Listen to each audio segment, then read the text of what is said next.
You know, there's some characters who just feel like part of the furniture in the best way, like they just belong. Absolutely. And Norm Peterson from Cheers was definitely one of those. He really was. And George Wendt, the man who brought him to life so perfectly.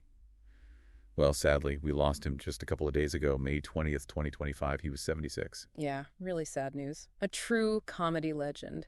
So today, we wanted to do a special deep dive, not just into the character, but into George Wendt himself, the legacy, the huge affection people had for him. He's going to be so missed. Definitely. And you can't talk about George Wendt without that immediate image, right? Him walking into the bar. And everyone yelling, "Norm!"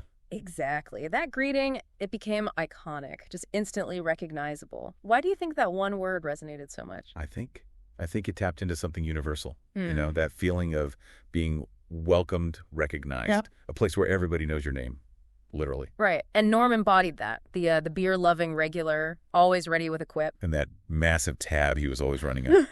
Yeah, that too. But Wendt played him for, what, all 275 episodes, 11 seasons? Incredible consistency, and nominated for the Emmy 6 times in a row for it. That's serious recognition. It really is. It shows he wasn't just a one-note gag. There was depth there, a relatability. He was the everyman at the bar. Maybe someone you knew, or maybe even saw a bit of yourself in. Content in his spot.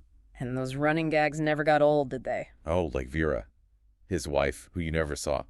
But voiced, hilariously, by Wendt's actual wife, Bernadette Birkett. Which is just brilliant casting, and all the jokes about his kind of crummy life, but delivered with such perfect dry wit. Yeah, it was never mean-spirited, was it? Even when he was complaining, there was this warmth underneath. You laughed with him. Totally. He made resignation somehow charming. It's amazing how that character just seeped into the culture. You mentioned the Boston bar that inspired the show. Yeah, the Bull and Finch, now Cheers, Beacon Hill.